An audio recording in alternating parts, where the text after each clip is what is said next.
संगाजी, अब हम बुलाएंगे सिद्धार्थ चड्ढा को। सिद्धार्थ चड्ढा, आप आए और गुरु जी का सत्संग शेयर करें। जय गुरु जी एवरीवन। सो गुरु जी को नमस्ते।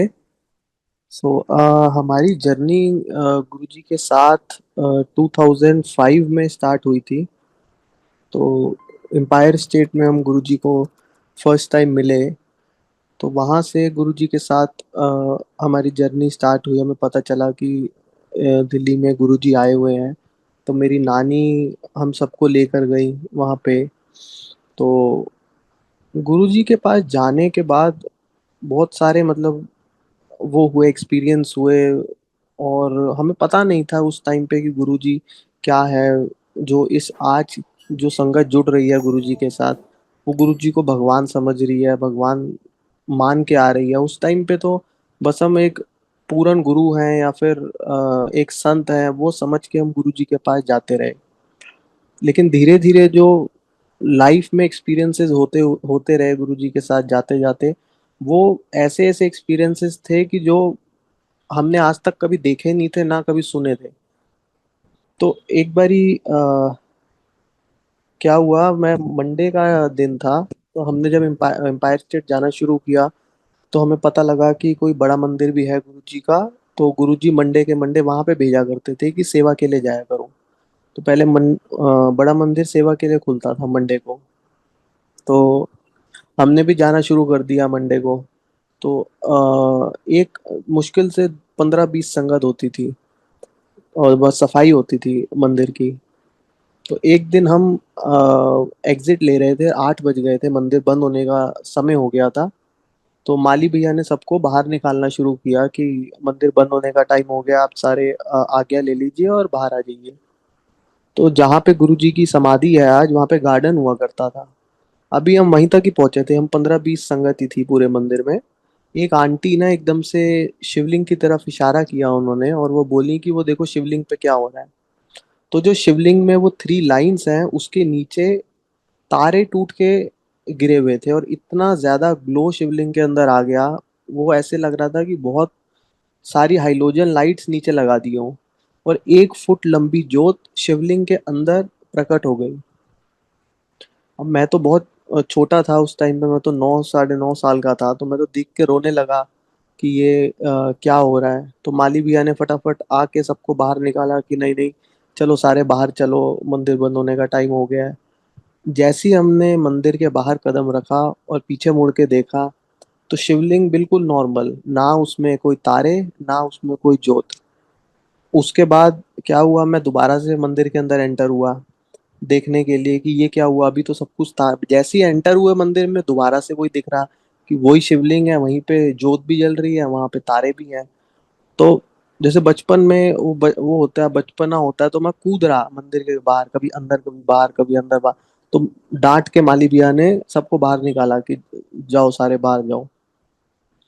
तो जोन सी आंटी को सबसे पहले वो दिखा था, जिन्होंने हमें बताया कि वो देखो शिवलिंग पे तारे गिर रहे हैं टूट के। वो आंटी जब गुरुजी के पास गई, जैसे मंडे का ये इंसिडेंट हुआ, थर्सडे को या फ्राइडे को जब भी एम्पायर स्टेट गुरुजी से वो मिली, तो पहली लाइन गुरुजी ने उनको देखते ही बोली कि तारियां दी पई रोशनी जी जिथे गुरुजी ने दर्शन देते। और मुझे ये चीज बहुत सालों के बाद समझ में आई, जो गुरुजी अक्सर संगत को कहते थे कि ये मैंने 12 ज्योतिर्लिंग से भी ज्यादा शक्ति इस मंदिर में डाल दिया है। तो मुझे अब जाके, अब 20 साल हो गए इस इंसिडेंट को, 20 साल बाद समझ में आई कि इस शिवलिंग को ज्योतिर्लिंग क्यों कहा जाता है। क्योंकि यहाँ पे गुरु जी ने ज्योत भी प्रकट करी, उसको भी स्थापित किया, इसलिए ये ज्योतिर्लिंग है। ये इस इंसिडेंट को समझने में मुझे 20 साल लग गए। और ये भी मुझे किसी संगत के थ्रू ही मैसेज मिला। उन्होंने मतलब कोई इस चीज को उन्होंने ही इंटरप्रेट किया कि क्यों गुरुजी ने इसको, इस मंदिर को सबसे ऊपर माना है, क्यों इसको 12 ज्योतिर्लिंग से भी ज्यादा शक्ति मिली है। क्योंकि यहाँ पे गुरुजी ने शिव का भी वास किया है और शक्ति का भी वास किया, तभी ये ज्योतिर्लिंग है। तो ऐसे ही हम मंदिर आते रहे उसके बाद, तो और ऐसे ऐसे इंसिडेंट्स हुए। कभी अमृत निकलना मंदिर में, कभी फ्रेग्रेंस गुरु जी की आनी, कभी चंदन निकलना शिव जी की मूर्ति में से। तो ऐसे ऐसे इंसिडेंट्स हुए, उससे विश्वास ऐसा मतलब पक्का होता रहा गुरुजी के अंदर, और लगने लगा कि ये कोई आम जगह नहीं है, ये अलग ही है कोई गुरुजी है। लेकिन तब भी ये नहीं था कि ये गुरुजी भगवान है। वो गुरुजी ने कैसे सबका माइंड लॉक किया हुआ था कि उस टाइम को समझ ही नहीं पाए कि गुरुजी कौन है। तो ऐसे ही उसके बाद धीरे धीरे गुरुजी के साथ चलते रहे, और ऐसे ऐसे एक्सपीरियंस होते रहे। एक बारी मुझे यूरिन इन्फेक्शन हो गया। तो मैंने अपना यूरिन का टेस्ट करवाया। तो टेस्ट में आया जो पस सेल्स होते हैं कोई टेस्ट में, वो मेरे 22-23 थे, जो होने चाहिए थे 2 या 3। तो मैंने डॉक्टर को चेक करवाया, डॉक्टर ने बोला कि बहुत ज़्यादा है पस सेल्स। तो आप ये एक उसने अपनी डोज बना के दी दवाई की कि आप ये दवाई लो और कल दोबारा से टेस्ट करवाना। उसी रात को मुझे ड्रीम आया गुरुजी का कि मैं बड़े मंदिर में जो रंगोली एरिया है वहां पे बैठा हूँ, और अंदर से कोई सरदार जी आते हैं, संगत चल रही है, अंदर से कोई सरदार जी आते हैं और अनाउंसमेंट करते हैं कि अंदर शिव जी के दर्शन कर लो, सारे अंदर आ जाओ, शिव जी के दर्शन कर लो। इतनी देर में मैं वहां पे बैठा था, मेरा बैठे बैठे यूरिन फ्लो होना शुरू हो गया रंगोली एरिया पे ही। अब मैं, सारे लोग अंदर चले गए जितने भी मेरे साथ बैठे थे। अब मेरा यूरिन फ्लो हो रहा है, मैं वेट कर रहा हूँ कि यूरिन मेरा रुके तो मैं अंदर जाऊं। जैसे ही मेरा यूरिन वहां पे रुका, मैं वहां पे पोछा मार के साफ करके रंगोली एरिया में अंदर गया, तो जितनी संगत थी वो शिव जी की जो मूर्ति है उसको घेरा बना के खड़ी हुई थी। तो मैंने भी जाके अंदर माथा टेका, और मेरा ड्रीम खत्म हो गया। नेक्स्ट डे मैं उठा, मेरे टेस्ट की रिपोर्ट आनी थी। मैं टेस्ट की रिपोर्ट लेके डॉक्टर के पास गया। डॉक्टर ने रिपोर्ट देखते ही बोला कि मैं मान नहीं सकती कि एक दिन की डोज से आपका यूरिन इन्फेक्शन पूरा खत्म हो जाए, क्योंकि एक दिन पहले मेरे पस सेल्स थे 22-23, अगले दिन मेरे पस सेल्स आ गए 2 पे। जिस डॉक्टर ने मेरे को दवाई दी वो कह रही है कि मेरी दवाई से ऐसा हो नहीं सकता था, ये मुझे नहीं पता कि कैसे हो गया। तो गुरु जी से तो कभी ऐसा लगता है कि कभी कोई चीज मांगने की जरूरत ही नहीं पड़ती, और कभी कभी ऐसा होता है कि अगर मांगे ना तो किससे मांगे। और ऐसे ही है कि बहुत सारे एक्सपीरियंसेस ऐसे गुरुजी ने कराए। मेरी सिस्टर के जब शादी हुई तब 6 साल हो गए थे मेरी सिस्टर को, उनका कोई वो नहीं हुआ, बेबी नहीं हुआ।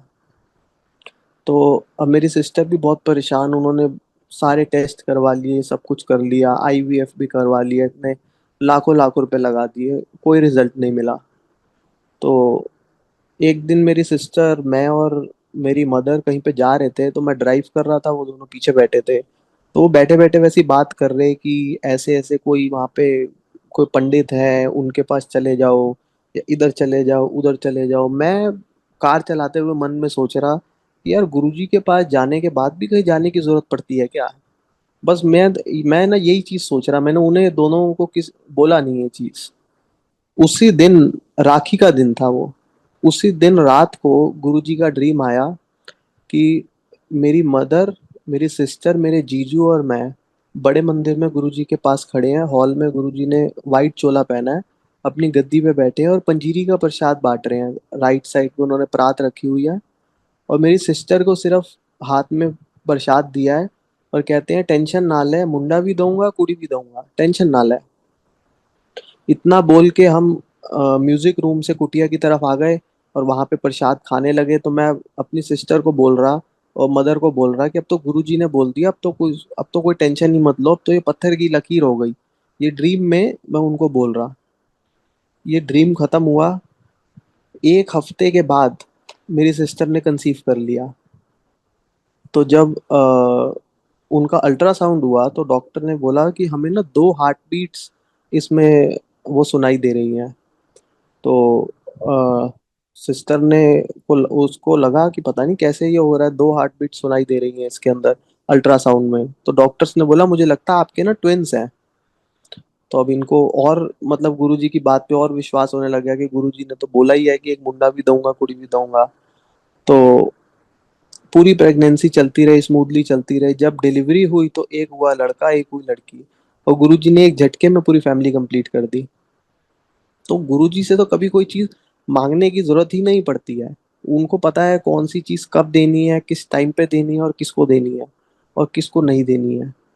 तो गुरुजी के साथ रहते रहते बहुत ऐसे ऐसे भी एक्सपीरियंसेस हुए कि जहाँ पे उन्होंने मेडिकल साइंस को भी फेल किया, और कई सारी चीजें हैं जो हम सोच भी नहीं सकते। वहां से गुरुजी वो कहते होते थे, गुरुजी, कि जहाँ पे मेडिकल साइंस खत्म होती है ना, वहाँ पे स्पिरिचुअल साइंस शुरू होती है। और एक गुरुजी और एक ना फ्रेज बहुत बोला करते थे, गुरुजी की फौज करेगी मौज। पहले बहुत सुनने को मिलता था, आजकल बहुत मतलब कोई बताता नहीं है, या बहुत कम संगत है जो बताती है। गुरुजी बोला करते थे, गुरुजी की फौज करेगी मौज। और सच में जो गुरुजी की फौज है वो मौज ही करती है। अब ये तो हमारे ऊपर है कि हमने फौज बनना कैसे है गुरुजी की। उनके बस जो वो कह रहे हैं उस पे चलो। लोग आजकल लोगों के बातों में आ जाते हैं ज्यादा। तभी गुरुजी ने बोला कि मेरे साथ डायरेक्ट कनेक्शन लगाओ। और एक बारी मेरा ऐसे ही एग्जाम था इंटरनेशनल लॉ का, और मैं दिल्ली में रहता हूँ, मेरा सेंटर पड़ गया ग्रेटर नोएडा में। तो मैं अपने फ्रेंड के साथ कार पे जा रहा था। तो जो दिल्ली और नोएडा का बॉर्डर है, डीएनडी बोलते हैं उसको, वहां पे हमको ना जाम मिल गया सुबह सुबह। और वो इतना ज्यादा जाम कि हमने जब गूगल जीपीएस पे देखा, मेरा पेपर 10 बजे शुरू हो रहा था, और जब मैंने जीपीएस पे देखा वो हमें 11 बजे सेंटर पे पहुंचा रहा था। अब वो तो देखते ही पहले तो हालत खराब हो गई कि 11 बजे तक हम पहुंचेंगे तो पेपर तो हो नहीं पाएगा, 3 घंटे का पेपर 2 घंटे में कैसे होगा। तो उस टाइम पे दिमाग भी नहीं चला कि गुरुजी को बोलें या कुछ करें, कोई दिमाग नहीं चला उस टाइम पे। तो ये था कि बस गाड़ी भगाएं, जैसे भी जाम में से निकले और सेंटर पे पहुंचे। तो जैसे ही जाम खत्म हुआ, 10 बजे का पेपर था, हम 11 बजे सेंटर पे जैसे ही पहुंचे, बाहर एक बच्चा नहीं था, सारे अंदर जा चुके थे। हमें तो ये था कि एग्जाम हो रहा होगा अंदर। फटाफट भागते हुए हम अंदर गए, गाड़ी वहीं सड़क पे छोड़ी और अंदर भागे। जैसे ही मैं अपने रूम में गया जहाँ पे मेरा सेंटर था, जो मेरा अलॉटेड रूम था, वहां पे जाके मैंने देखा कि बहुत शोर मच रहा है। मैंने वो एग्जामिन जो इन्वेजिलेटर था उससे पूछा, मैंने बोला पेपर, कह रहा पेपर तो पता नहीं क्या हुआ, यूनिवर्सिटी से आए नहीं अभी तक। अब मैं बड़ा हैरान में बोला, पेपर ही नहीं आया अभी तक यूनिवर्सिटी से, 10 बजे का पेपर था, 11 बज गए। मैं जाके बैठा, बस मैं जैसे ही बैठ के सेटल हुआ, पानी वानी पिया, एकदम से क्वेश्चन पेपर आ गया। क्वेश्चन पेपर आ गया, हम सबको बांटा, सब हुआ। जो पेपर 10 बजे शुरू होना था वो 11 बजे पेपर शुरू हुआ। और पूरे जितने भी हमारे कॉलेज के सेंटर, जोन जोन से कॉलेजेस में पढ़े थे, हर जगह 10 बजे पेपर शुरू हुआ, लेकिन सिर्फ हमारे सेंटर पे पेपर 11 बजे शुरू हुआ। और जब हम बाहर निकले, जिस फ्रेंड के साथ में पेपर देने आया था, उसने मुझे सिर्फ एक ही लाइन बोली, इसीलिए कहते हैं शुक्र किया करो। उसका गुरु जी से कोई लेना देना नहीं, कुछ नहीं। वो क्यों बोला मुझे, वो उसको भी नहीं शायद पता होगा। तो वही मैं आपको बता रहा हूँ कि गुरुजी के साथ तो जर्नी इतनी स्मूथ हो जाती है कि कुछ मांगने की जरूरत ही नहीं पड़ती है। तो बाकी और अंकल टाइम है मेरे पास? जी अंकल, आपके पास अभी आधा घंटा है, आप सत्संग शेयर कर सकते हैं। अच्छा, ठीक है अंकल। तो ऐसे ही मेरी मासी मद्रास में रहती थी, अभी भी रहती है, मद्रास में रहती है वो। तो उनको हैंड्स में एक्जिमा हो गया, 2005-6 की बात है। तो उनको एक्जिमा हो गया, वहां पे उन्होंने अपोलो हॉस्पिटल में भी दिखाया, चेन्नई अपोलो हॉस्पिटल। उन्होंने भी बोला कि हमारे पास ना इसका कोई इलाज नहीं है, कि 4th स्टेज का एक्जिमा है, तो आपको पूरी लाइफ ग्लव्स पहन के ही काम करना पड़ेगा, और आपने पूरी जिंदगी पानी में हाथ नहीं डालना। अब उनको बहुत प्रॉब्लम होने लगी, स्किन उतरने लग गई हाथ से, हाथों में से पानी आने लग गया। तो बहुत तरीके की प्रॉब्लम्स होने लगी। तो हमने मंदिर जाना शुरू किया था, गुरुजी के बारे में हमें पता चला। तो हमने उनको भी बोला कि आप एक काम करो, दिल्ली आ जाओ, दिल्ली एक बार गुरु जी को दिखा लो। तो वो दिल्ली आ गई। वो साईं बाबा को मानती थी, वो साउथ में, क्योंकि साईं बाबा को बहुत मानते हैं, वो साईं बाबा को बहुत बहुत फॉलो करते थे। वो और मेरी कजन सिस्टर दिल्ली आ गए। तो फर्स्ट डे जब एम्पायर स्टेट गए, तो गुरुजी अपने कैबिनेट पे बैठे थे। एम्पायर स्टेट किचन के साथ एक कैबिनेट होता था, वहां पे गुरुजी लेग्स फोल्ड करके बैठे हुए थे। अब मेरी मासी और मेरी सिस्टर गए वहां पे, और गुरुजी के सामने जाके बैठ गया माथा टेक के। अब उनकी हिम्मत ना हो कि गुरुजी को ऊपर आंख उठा के देखे भी। तो उन्होंने ना धीरे धीरे ना जैसे ही ऊपर देखा गुरुजी की तरफ, तो गुरुजी की जगह साईं बाबा बैठे हुए, और पीछे पूरा शिरडी का दरबार। अब वो दोनों एकदम से देख के डर गए। उन्होंने ना आंखें नीचे कर ली, और जैसे ही दोबारा गुरुजी को देखा, थोड़ी हिम्मत करके दोबारा ऊपर देखा, तो गुरुजी इन दोनों को देख के हंस रहे। इतनी देर में गुरुजी कैबिनेट से उतरे, अपने अंदर गए रूम में, चोला चेंज करके आए, और संगत शुरू हुई। पूरा संगत हुई। लंगर होने के बाद जब आज्ञा लेने का टाइम आया, तो अ, मेरी मासी ने जैसी आज्ञा लेने के लिए गुरुजी के वो कर रही थी, आगे जैसी हाथ बढ़ाया, गुरुजी ने दोनों हाथ पकड़ लिए मेरी मासी के, और बातें करने लगे कि ना तेरा। उन्होंने बताया जी मेरा ना मीना कालरा। तो अच्छा कित्थों आई है? उन्होंने बोला जी गुरुजी मद्रास से। अच्छा या कुड़ी है तेरी? कह रहे हाँ जी गुरुजी। तो कह रहे ऐदा ब्याह करना है तू? कह रहे नहीं नहीं गुरुजी, ये तो अभी पढ़ रही है। तो ऐसे करके गुरुजी 5-10 मिनट उनसे ऐसी बात करते रहे, उनका हाथ पकड़ के। और मेरी मासी बता रही, गुरुजी के हैंड जैसे जैसे जैसे आपने ना कॉटन के अंदर हाथ डाल दिया हो, इतने सॉफ्ट हैंड गुरुजी के, कि वो जैसे बोन्स होती है हमारी हाथों में, वो फील ही नहीं हो रही थी। तो 5-10 मिनट बाद गुरुजी ने बोला चलो जाओ ऐश करो। और उनका एक्जिमा पूरा खत्म हो गया, जो 4th स्टेज का था। डॉक्टर्स ने जवाब दे दिया था कि यह हो ही नहीं सकता, कभी भी पूरी लाइफ आपको ऐसे ही रहना पड़ेगा। वो कुछ नहीं हुआ।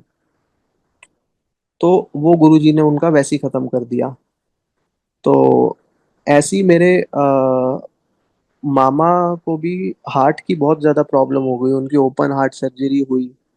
तो मेरी मामी गुरुजी के पास आई, तो गुरुजी ने ना बहुत तेज उनको डांटा। और वो फर्स्ट टाइम आई, तो बहुत तेज उनको डांटा। अब वो तो रोने लगी बाहर आके कि मैंने तो कुछ बोला भी नहीं इनको, ये पता नहीं क्यों सबके सामने मेरे को डांट दिया। तो कोई संगत थी वहां पे, उन्होंने बोला कि आपको आपको नहीं उन्होंने डांटा, कोई आपके कर्म थे उसको डांटा। तो उन्होंने बताया मेरे ना ऐसे ऐसे हस्बैंड बहुत ज्यादा बीमार है, मैं तो उनके लिए बात करने आई थी। तो कह रहे बस इसीलिए उन्होंने आपको डांटा, वो आपको नहीं डांटा। तो ऐसे धीरे धीरे समझ में आया कि गुरुजी का क्या ब्लेस करने का तरीका है। तो जब मेरे मामा थोड़े से ठीक हो गए, उस दिन के बाद से थोड़े स्टेबल हो गए, तो मेरे जब मामा आए गुरुजी के पास, तब गुरुजी ने बोला कि आप अगले दिन आना, लोटा लेकर आना। तो नेक्स्ट डे मेरे मामा लोटा लेकर गए, ब्रास का गुरुजी को दिया। गुरुजी ने हाथ में पकड़ के बस अंदर देखा लोटे के, और उनको पकड़ा दिया और बोला पूछ लो इनसे, सेवादार से, कि इसको यूज कैसे करना है। तो उस दिन के बाद से उन्होंने वो लोटा यूज करना शुरू किया। आज तक वो यूज कर रहे हैं और बिल्कुल फिट एंड फाइन है। तो लोटा यूज करने का पर्पस यही होता था कि जब गुरुजी आपको बोले कि आपको लोटा लेकर आना है। और आज हम देखते हैं मंदिर में, चाहे छोटा बच्चा हो, चाहे कोई जवान हो, चाहे कोई भी हो, हर बंदा लोटा लेकर आ रहा है गुरुजी के पास। और गुरुजी को बिल्कुल भी पसंद नहीं था ये चीज। जब तक गुरुजी आपको ना बोले कोई चीज के लिए, आप प्लीज मत कीजिए वो काम। अगर आपको लोटा लाने के लिए गुरुजी ने बोला, अब ये संगत सोचती है आजकल कि गुरुजी हमें अब बोलेंगे कैसे। वो आपको लगता है ना कि वो नहीं बोल सकते, वो आज भी उतने ही वो है, केपेबल हैं, और उससे ज्यादा ही हैं कि वो आपको आज भी बोल सकते हैं। तो आप प्लीज ऐसे लोटा लेके मत जाया कीजिए। जब गुरुजी आपको बोले, उसका एक पर्पस होता था। और लोटा ऐसे गुरुजी ने कुछ नहीं करना होता था, गुरुजी तो अपने आप कर देते थे। वो तो बस एक माध्यम बनाते थे कि हमें विश्वास दिलाने के लिए कि हाँ हम कुछ कर रहे हैं जिससे हम ठीक हो रहे हैं। कर तो सब कुछ गुरु जी रहे होते हैं। तो ऐसे ही गुरुजी, बहुत चीजें गुरुजी ने इतने सालों में सिखाई कि ये जो इफ एंड बट्स होती हैं, ये वहमों से निकलना कैसे है। तो हम आज भी इन्हीं वहमों में पड़े रहते हैं। तो इनमें हमको बिल्कुल नहीं, गुरुजी कहते थे तो ये जो संगत जो है ना मेरी मुट्ठी में है, बाकी तो सब भीड़ है। तो कोशिश करो कि उस मुट्ठी में आ जाए बस हम, और उसी मुट्ठी में रहे, भीड़ में हमको जाना ही नहीं है। तो एक बारी क्या हुआ, मेरे ब्रदर गुरुजी के पास बैठे हुए थे एम्पायर स्टेट। तो गुरुजी क्या करते थे, जैसे संगत बैठी होती थी ना, संगत के बीच में जाके बैठ जाते थे। और कोई नया बंदा आए, वो तो पहचान भी नहीं सकता था कि गुरुजी कहाँ बैठे हैं। तो वो ऐसी संगत के बीच में जाके बैठ गया, पूरी संगत बैठी हुई थी। तो एक कोई भी एक रैंडम अंकल आए, उन्होंने देखा कि गुरुजी गद्दी पे तो है नहीं, उन्होंने गद्दी को नमस्ते करी और बाहर चले गए। तो पहले गुरुजी की आज्ञा लिए बिना कोई जा नहीं सकता था, तो वो बाहर चले गए। उनको उन्होंने सोचा कि चलो आज तो आज्ञा लेने की जरूरत नहीं है, आज का काम हो गया। जैसे आम लोग मंदिरों में जाते हैं कि ट्यूसडे के ट्यूसडे जा रहे हैं तो आज भी मत्था टेका है तो आज का काम हो गया। तो वो अंकल बाहर चले गए। तो गुरु जी ना मेरे ब्रदर के साथ बैठे थे, उनको उन्होंने ऐसे ना कोनी मारी। कहते वेख्या, कहते ਇੱਥੇ ना गद्दी ਨੂੰ सलाम है, ਇੱਥੇ गुरु जी ਨੂੰ कोई नहीं पूछता। कह रहे गुरु जी ਨੂੰ कौन पूछता है, आज भी गद्दी ਨੂੰ सलाम है तो अगे अगे भी गद्दी ਨੂੰ सलाम होना है। तो आप देखो आज भी वही चीज है, लोग आते हैं गद्दी को सलाम करते हैं और बाहर चले जाते हैं। उसके बाद कुछ कोई लेना देना नहीं कि गुरुजी ने क्या बोला, क्या गुरुजी कर रहे हैं, किसी को कोई कोई लेना देना नहीं। तो बहुत गुरुजी की प्रैक्टिकल बातें हैं जो आज समझ में आती हैं कि गुरुजी ने उस टाइम पे बोली थी। एक बारी अगर आपने पुरानी वीडियोस देखी हो तो मंदिर में ना एक ओमकार लगा हुआ था, जहाँ पे ओम नमः शिवाय लिखा हुआ, उसके ऊपर एक ओमकार था एक। तो मेरे ब्रदर को गुरुजी ने रात को ड्रीम आया मेरे ब्रदर को कि गुरुजी ने कोई लकड़ी का फट्टा उनको दिया है, उतार के कहीं से लकड़ी का फट्टा मेरे भाई को दिया है। तो अगले दिन मेरे ब्रदर जब गए एम्पायर स्टेट, तो गुरुजी को बोला कि गुरुजी वो ना रात को, बस इतना ही बोला गुरुजी वो रात को। तो गुरुजी कहते हैं हाँ हाँ, बड़े मंदिर चले जाओ और माली को कह दो कि एक ओमकार उतार के तेरे को दे देगा। तो वो गए बड़े मंदिर, जो बड़े माली भैया को बोला कि गुरुजी ने एक ओमकार बोला है देने के लिए। तो उन्होंने सीढ़ी लगा के गुरुजी उनको दे दिया एक ओमकार मेरे ब्रदर को। तो वो गुरुजी के पास लेकर गए एम्पायर स्टेट के, गुरुजी मैंने ले लिया। तो गुरुजी ने वो उनको दे दिया कि ठीक है तो अपने घर ले जा। तो ऐसे गुरुजी बहुत चीजें भी दे दिया करते थे संगत को ब्लेस करके, और वो कहते थे कि ये ना एंटीक पीस है, इनको संभाल के रखा करो, ये मुड़ के नहीं मिलने। और उस वाक्य में कि आज अगर कोई सोचे कि गुरुजी की कोई कोई चीज हमको मिल जाए तो बहुत मुश्किल है। वो तो गुरुजी ने उस टाइम पे कितनी संगत को दी, और आज बहुत संगत है जो दिखा भी देती है, कहीं है कि नहीं गुरुजी की आज्ञा नहीं है दिखाने की। तो ऐसी मेरी मासी एक बारी गुरुजी के पास बैठी हुई थी एम्पायर स्टेट में गुरुजी की गद्दी के पीछे। तो उनके ना मन में बहुत उस दिन आया कि ना गुरुजी आप तो जिन्होंने डायमंड पहने होते हैं ना, सिर्फ उनसे ही अपनी सेवा करवाते हो, कि हमारा भी मन करता है कभी आपकी मतलब मसाज करें, कभी लेग प्रेस करें, कभी हाथ प्रेस करें। वो वैसे ही मन में सोच रही थी बैठे बैठे पीछे।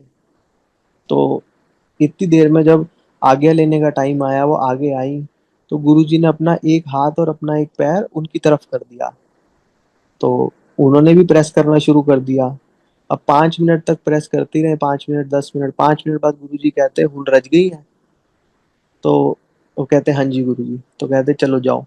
तो वहां पे तो बोलने की भी गुरुजी को कोई जरूरत नहीं पड़ती थी, वो तो सब कुछ उनको पता चल जाता था कि आपके मन में क्या है, आप कहाँ से आए हो, क्या आपका फ्यूचर है, क्या आपका प्रेजेंट है, क्या आपका पास्ट था। तो बस मैं लास्ट में यही बोलूंगा कि गुरुजी को मानो, और वैसे मानो जैसा गुरुजी चाहते हैं, और कभी भी किसी की बातों में मत आओ, डायरेक्ट कनेक्शन लगाओ गुरुजी के साथ। और जय गुरुजी।